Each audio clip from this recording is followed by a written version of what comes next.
Hello everyone, I'm Wei Liu from Tsinghua University. Today I'll be talking about our work on making web pages load faster by using speed index during web page loading.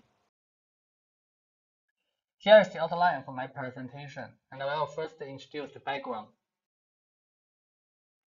Web pages have become the most pervasive method for common web users to access internet services. According to the data from WordPress.com in 2022, in each month, over 409 million people visit more than 20 billion pages. As a result, the performance of web page loading is crucial to users' quality of experience. In fact, a study from Amazon has shown that every 100 millisecond increase in page load time costs 1% of their revenue. So, evaluating web page performance is important. To quantitatively measure the performance of web page loading, several page load metrics have been proposed. For example, page load time measures the duration between the time point when the user starts to navigate to the page and the time point when all web page objects have been fetched and evaluated. However, as web pages become more and more dynamic and complex, these conventional metrics are being blamed for deviating from actual user experience. This is because most of these metrics simply focus on the milestone events during the page loading, rather than the entire page loading process. To this end, in recent years, more advanced web page performance metrics are proposed to overcome the drawbacks of the conventional metrics, such as above-the-fold time, object index, byte index, and speed index. Among them, we know that speed index has been widely used in both industry and academia to meticulously measure the user's quality of experience. Speed index quantifies how quickly the page is filled up with the above-fold visible elements, or say crucial elements. Above-fold for a web page here refers to the content a viewer sees before they scroll down. We take an example of two page load process A and B for bbc.com to illustrate what speed index actually measures. As shown, loading process A and B have the same page load time of 3 seconds. However, during the loading process A, large crucial elements are loaded first, and therefore, at 1.2 seconds, more visible areas of the page have been populated. This gives us a feeling that the page with loading process A is loaded faster than that with the loading process B, even though they have the same page load time. The formal definition of speed index is the integral of the unrendered percentage of the above-the-fold section from the time when the page begins to load to the above-the-fold time. The item 1 minus VZT in the formula represents the unrendered percentage of the above-the-fold section, where VZT is the visual completeness of the page above-the-fold section, and time t, measured by pixel distance. In the previous example, the visual completeness of the loading process A is higher than B at any time, so its unrendered percentage of the above-the-fold section is lower, thus leading to a smaller speed index. That's to say, the smaller speed index indicates a better page load from the user's subjective perspective. As a more reasonable and advanced web page performance metric, speed index is still being used retrospectively to measure the goodness of web page loading schemes after page loading. This is not surprising because the calculation of speed index is very complicated when compared with other conventional metrics.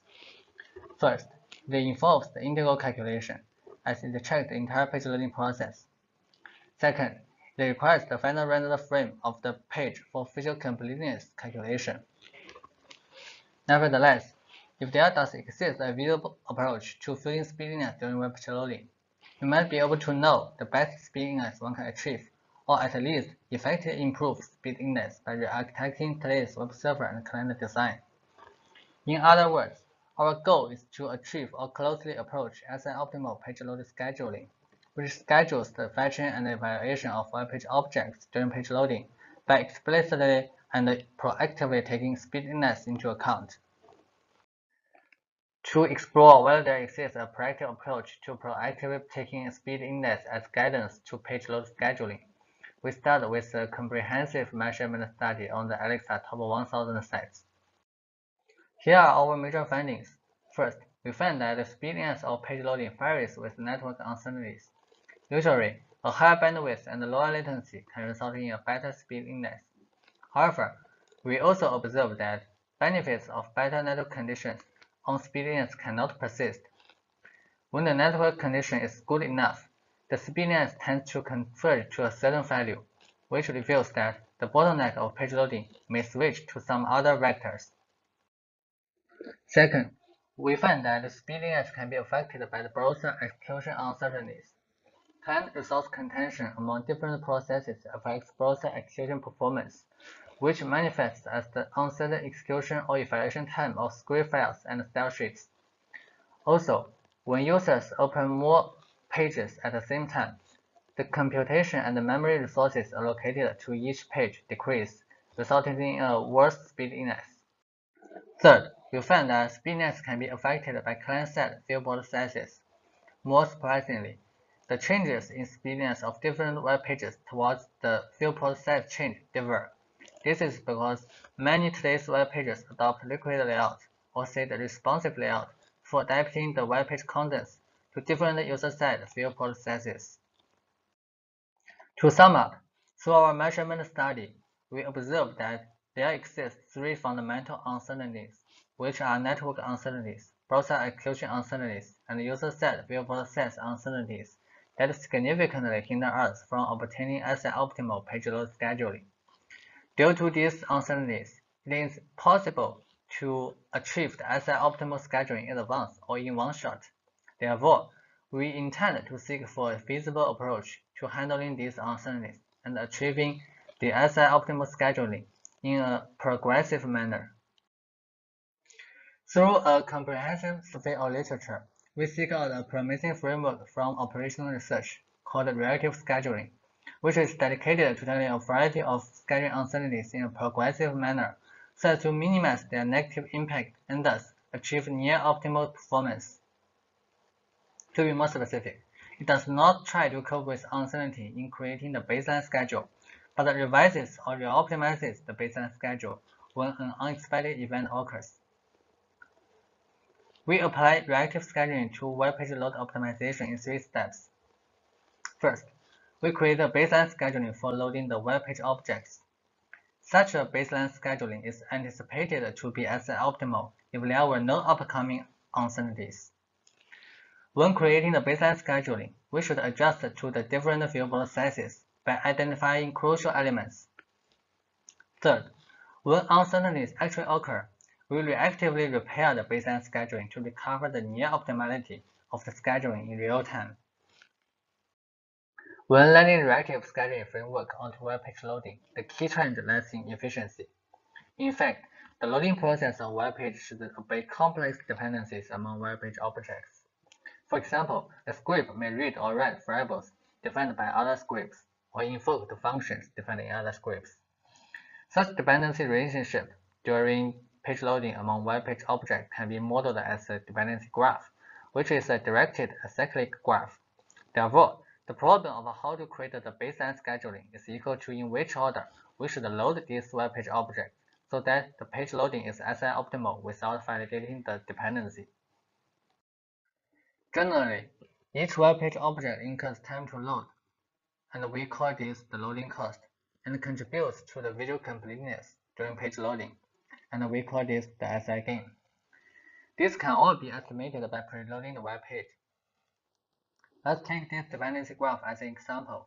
Each node shows the loading cost and the SI gain of a web page object.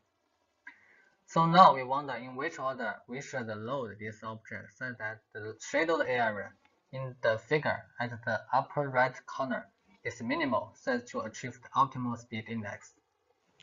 A simple solution is first list all the valid loading order that obey the dependency using topological sort algorithm. And then for each valid loading order, we calculate its speediness based on the SI gain and the loading cost information. And finally, we choose the minimal one. Unfortunately, in practice, we find that such an approach is too inefficient since it bears a time complexity of O(n) factorial. In fact, we have proved that this problem is NP complete via a reduction from the classic single machine precedent constraint job sequencing problem. Detailed proof can be found in our paper. Given the theoretically SI-optimal scheduling is too expensive to obtain, we then resort to a near-optimal solution to creating the baseline scheduling. We begin with a simple case. Suppose that there are no dependencies among web page objects. The dependency graph is just a set of nodes, each of which represents a web page object. At this time, loading these objects according to the decreasing order of SI gain divided by loading cost can achieve SI optimal scheduling. We denote such division as SI efficiency. When there exist dependencies among web page objects, the SI efficiency of each object comes to the overall efficiency of its precedent dependencies and each object itself, because loading a certain object must load all of its precedent dependencies first. We denote precedent dependency of an object with the object itself as an object group. As shown in shadow in the dependency graph, it is the object group of F. So the overall SI efficiency of the object group is calculated by dividing the sum of SI gain of each object by the sum of the loading cost of each object, given the cumulative nature of SI calculation. We repeatedly select the object that has the highest SI efficiency to load and remove it from the dependency graph, as well as update the object group after it has been chosen for the subsequent object selection. In this way, we can quickly generate the near-optimal baseline scheduling by taking advantage of cumulative nature of SI calculation. Now we introduce how to determine crucial elements for the SI gain calculation. As we mentioned before, crucial elements are uncertain until a page is fully loaded owing to the liquid layout used by many pages. As a result, we employ a server-client collaboration scheme to overcome this.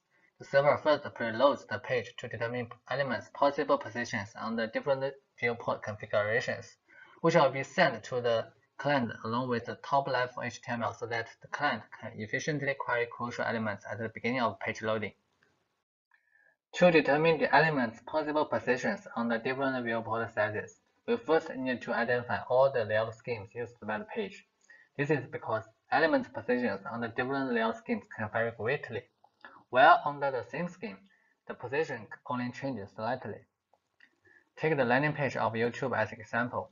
When the layout scheme changes, some elements become visible, but in the same scheme, changes are only limited in element sizes. We identify each layout scheme of a web page based on our key observation that the relative positions between elements do not change substantially in the same layout scheme. For example, when the viewport width decreases from 1400 pixels to 1080 pixels, the Starbucks web page stays in the same layout scheme, and the relative positions between each element only change slightly. We identify a new layout scheme when the average relative angles between each two elements change more than a certain threshold compared with the previous page load with a smaller viewport width. After all the layout schemes are identified, we record the element coverage regions in each layout schemes when the viewport width changes every 50 pixels. This is achieved by recording all the coordinates of the element bounding rectangle under each viewport width. For each identified layout scheme, we then compute the convex halves of each element's coverage regions and build the convex half points into a k-dimensional tree. We call this data structure as the predicts element region forest.